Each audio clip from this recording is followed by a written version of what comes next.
Hello बच्चों, स्वागत है आप सभी का आपका अपना YouTube channel expert Y sir में। प्रिय बच्चों, आज हम इस वीडियो में लेकर आए हैं कक्षा 12 गणित एनसीईआरटी चैप्टर है बच्चों ऑकुलस का दुरुपयोग एक्सरसाइज 6.1 पार्ट 5। प्रिय विद्यार्थियों, हमने इसके पिछले वीडियो में क्वेश्चन नंबर 10 तक कर लिया था और आज हम इस वीडियो में क्वेश्चन नंबर 11 से स्टार्ट करने वाले हैं। तो प्रिय विद्यार्थियों, अगर आप लोग वीडियो नहीं देखे हैं तो आप जाके उसको आप देख सकते हैं, मैंने डिस्क्रिप्शन में लिंक दिया है।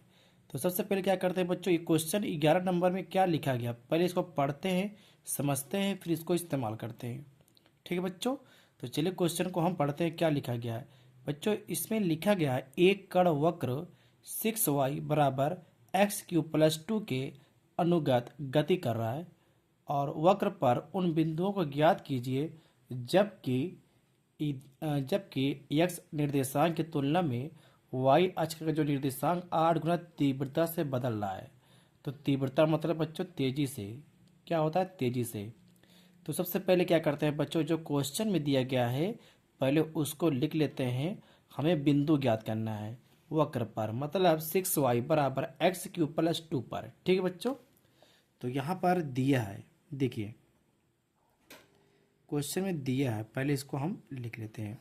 दिया गया हमारे पास वक्र दिया गया बच्चों, तो वक्र हमारे पास है 6y बराबर x³ + 2 और यहाँ पर जो दिया गया बच्चों, जबकि x का निर्देशांक की तुलना में y अक्ष का निर्देशांक 8 गुना तीव्रता से बदल रहा है। कौन बदल रहा है? x बदल रहा है, मतलब y बराबर कितना है बच्चों? 8x है। ये क्वेश्चन में दिया गया है। तो वक्र को दोनों पक्ष कर लेंगे x के सापेक्ष अवकलन और इसको भी कर लेंगे अवकलन x के सापेक्ष। ठीक है बच्चों, तो देखिए यहाँ पर 6 बराबर d/dx x³ प्लस d/dx 2। ठीक बच्चों, आगे देखिएगा y के सापेक्ष मतलब y का अवकलन x सापेक्ष dy/dx ही होता है बच्चों। x³ का अवकलन x सापेक्ष 3x² होता है बच्चों, और ये दो हमारा कांस्टेंट है। हम जानते हैं कांस्टेंट का अवकलन किसी भी सापेक्ष करते हैं उसका अवकलन 0 होता है। आगे देखिए 6 dy/dx बराबर 3x²। ठीक बच्चों, ये हमारे पास 3 से कट गया, 3 एकम 3, 3 दूनी 6।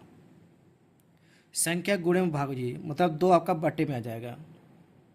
dy/dx कितना होगा? x² बटे में 2। इसको मान लेंगे समीकरण 1। और जो बच्चों यहाँ पर क्वेश्चन दिया गया है इसको भी हम करेंगे दोनों पक्ष x के सापेक्ष अवकलन।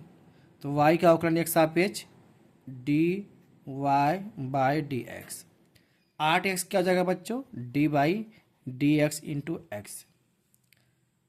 dy/dx बराबर 8 और x का अवकलन क्या होता है बच्चों? 1 होता है। 8 एकम 8, तो d/dx बराबर 8 एकम 8 हो जाएगा।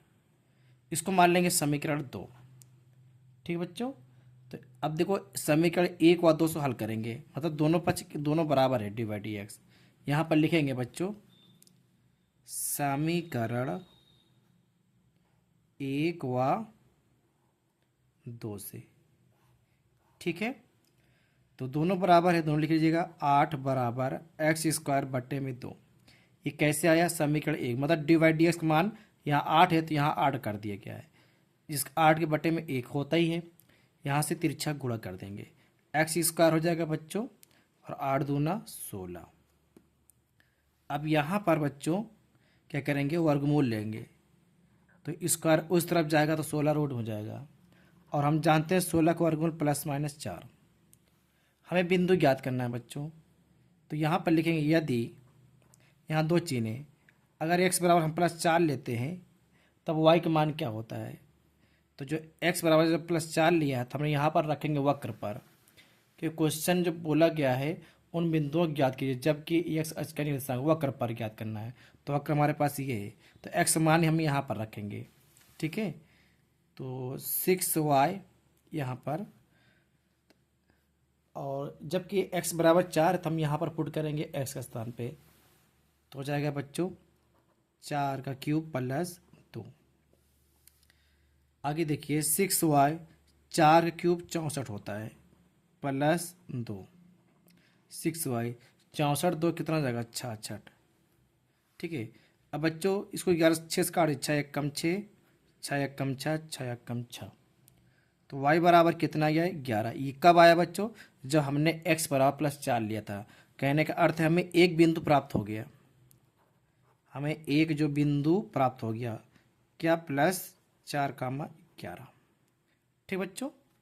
और इसी प्रकार हम एक बिंदु और प्राप्त करेंगे क्योंकि 2 मान था ना इसमें, जब हमने प्लस 4 लिया तो y के मान कितना आ गया 11, किस पर वक्र पर आया था। ठीक है।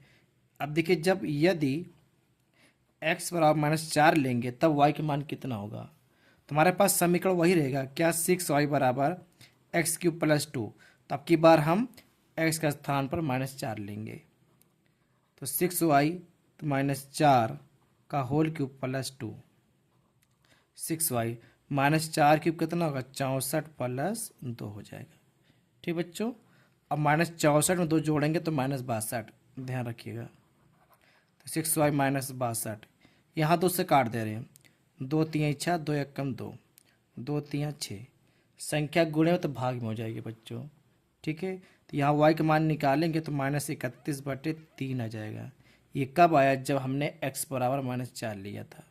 तो कहने का अर्थ हमारे पास एक बिंदु और प्राप्त हो गया कितना -4 कामा -31/3। ये क्वेश्चन जाके हमारा कंप्लीट हो गया बच्चों। ठीक है। तो उम्मीद करते हैं क्वेश्चन आप लोग समझ पाए होंगे, इसको आप अच्छी तरह से नोट कर लीजिए। ठीक बच्चों, चलते हैं अगले क्वेश्चन पर।